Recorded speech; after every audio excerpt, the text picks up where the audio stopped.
tonight, former U.S. Air Force captain and nuclear missile crew commander Robert Salas. Welcome to the show. Thank you for having me, Kennedy. Appreciate it.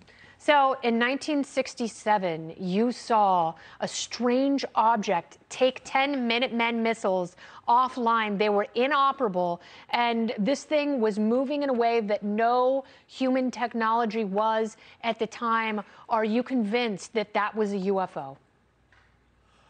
I'm convinced it was something that we can't explain. Was reported to me, and by the way, I was underground, locked in. I couldn't go upstairs and take a look at it because obviously we're controlling nuclear weapons. We can't do that sort of thing.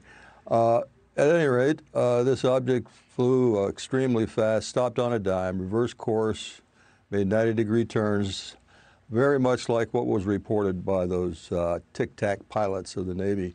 And so there's no question in my mind. It made no engine noise. This was reported from the upstairs guard, so very unusual objects.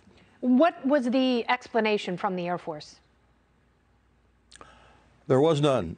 You mean at the time there was no explanation. We were ordered to sign non-disclosure statements, which we did, and for about 27 years I never spoke about it to anyone. So, yes. No, go ahead. I want to hear more. I'm at the edge of my seat. Well, in 1994, I picked up a book called Above Top Secret, thought it was my incident, thought the Air Force had declassified it, and sent a FOIA request, Freedom of Information Act request to the Air Force, asking for documents about a particular missile shutdown situation. Didn't say anything about UFOs. And lo and behold, the Air Force declassified one of the two incidents. There were actually two incidents, one in March 16th, 1967, another March 24th, 67. That's the incident I was involved in.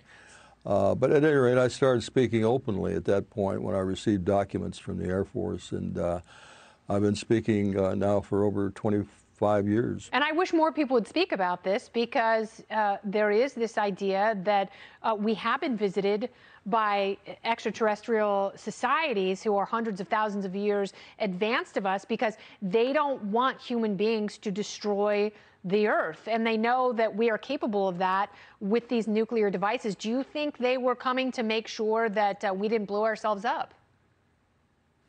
Well, I don't know about making sure. It's certainly my opinion, and I'm just speculating, that the reason we've had such incidents, and there have been many, we discussed many today in our press conference, but there are many more that have been, people just aren't coming forward yet because we need open hearings, and they need some relief from the non-disclosure agreements they've made. But definitely, they have shown a light on weapons storage areas. They've shown a light on missiles.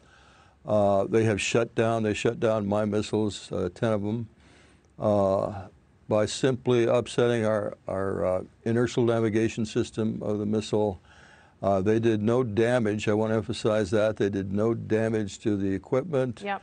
They simply shut them down, and they were brought back up on alert very quickly. Robert, should people be worried?